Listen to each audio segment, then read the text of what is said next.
What is up, gamers? The Red Dragon here, and we are covering the top stories on VGM. So it has kind of been a rough week for Sony. They've been riding high for a while, but over the last few days, there's been a lot of stories that have come out that haven't been very kind to the system. So I'm going to go over the list of new things that we have learned just this week. So the first thing we learned was that Planetside 2, another launch title for the PlayStation 4, is going to be delayed until 2014. So another launch title gone for the PlayStation 4 lineup. Sony also this week put out a pretty lengthy FAQ that goes over a lot of different things. I'll cover some of the things that people were upset about in this FAQ. Some of them we've kind of talked about before, kind of hit on, but some of this stuff is just absolutely confirmed now that was maybe in the air before. The first one is external hard drives. PlayStation 4 does not support external hard drives. They say that you can swap out your internal hard drive though. I'm sure Sony will probably have hard drives that you can buy to upgrade, but you can also buy your own if it meets certain criteria which they have listed out. I'm not really sure what you could do with your old hard drive because that would be 500 gigabytes. I guess maybe you could put it in something else. I'm not sure. They said that there will be, this feature that you'll have music in the background while you're playing your games. This has been a feature that Sony has talked about. Well, they did confirm that you basically have to be a subscriber of Music Unlimited, which is Sony's music system, in order to listen to music in the background of games. And you have to do that because the PlayStation 4 does not play audio CDs, no MP3s, and they said it will not support DLNA, which is the ability that some people use to move content or stream content, from their PC or laptop to their console. So some people play videos or movies on their console. Like I've played music before from my PC to my Xbox 360.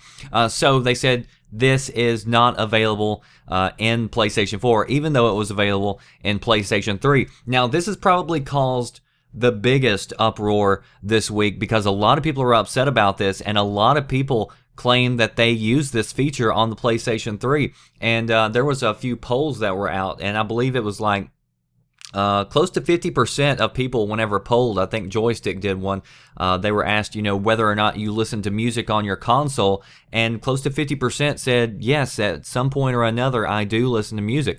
So this is a pretty big item for a lot of people. Now, Sony has said that they've heard all the feedback that is coming in and that they will take a look at this. But considering that there's a lot of other things that are not going to be available at launch, I'm not sure when this feature will be able to come online if they do decide to do that. Now, you also cannot rename your online ID. They said, but the PlayStation 4 does give you the option of allowing your friends to see your real name in addition to your online ID, so you can choose to import your Facebook photo to be used as your PlayStation Network profile picture if you wish. Now, I did a video about this a few days ago, and I told you that there were stories that Sony was going to try to encourage you to use your online ID. And I guess if you can't change your name, that would be one way to encourage you to do that. They also announced that there will be no dynamic themes, so you can't customize your dash. They also said they were asked what games will be compatible with the PlayStation camera at launch, and the only thing they listed was the Playroom, which is the demo that comes on the PlayStation 4.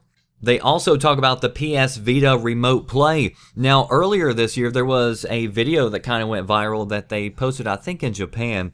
And basically, it was a commercial demonstrating the Remote Play with the Vita. And it showed these people playing on their PlayStation, then going out in public, and then pulling out their Vitas and, playing their game. And it looked like it was really easy. And it looked like it was meant to be able to be taken out of your home. But in the FAQ, they are asked, can you take the Vita outside of your home? And they say, we strongly recommend that Remote Play be used within the same Wi-Fi network where the PlayStation 4 is connected. So that would be in your same home where the PlayStation 4 is. They said Remote Play may or may not work over a wide area network. They said if you do go outside your home, they said you're going to need a very robust Wi-Fi connection, and it does not support 3G.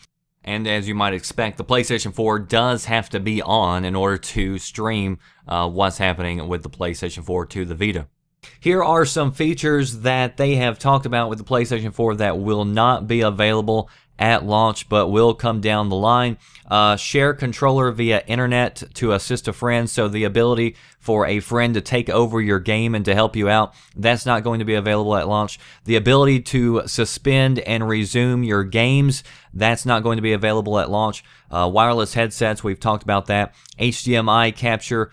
They also mentioned that you can't send your gameplay to YouTube. I'm not sure if that feature is coming or not, but they did say that they would be announcing, future networks that they would be partnering with and stuff like that. So hopefully it will eventually come. But probably the biggest bad news, I guess, for the week, which doesn't, I guess, directly affect gamers, which is a good thing for you guys. But Sony came out and announced that they were slashing their profit forecast by 40% for this financial year, which ends March 31st, 2014. So they told their investors that they were going to expect to get so much profit by the end of the year. That's how this works. They have to tell their investors or what their expectations are. And so they just announced that the figures that they originally gave them, that they are cutting them by 40%.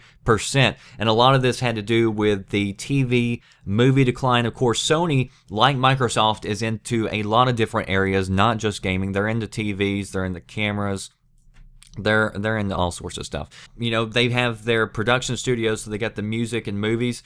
They also talk about the PS Vita price cut that happened earlier. They said that also really hurt them as far as their estimates go. As far as what Sony is going to do to try to get out of this slump, speaking to investors, one of them said, quote, "Regarding the profitability of PS4, I explained some in my presentation. In terms of investment, it's different from PS3. It is a lighter platform that requires a smaller investment." So they aren't losing as much money with the PS4 as they were originally with the PS3. So he continues, he says, "That's why we would like to make it into a profitable business earlier.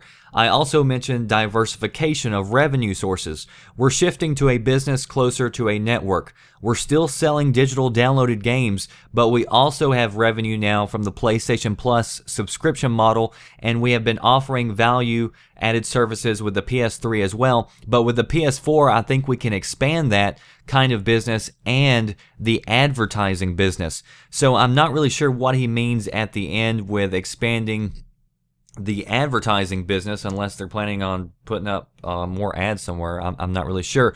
But all this news this week added up, and it sent Sony stocks tumbling. It's a pretty steep decline from all this news. So that does it for me, The Red Dragon. If you want to read more about these stories, if you want to read the FAQ, then I'll leave those links down in the description box. And post below, let me know, what do you think? Are you disappointed, or are you still pretty happy? That does it for me, The Red Dragon. Stay tuned right here to this channel and to VGN for your latest news and updates. Thanks for watching.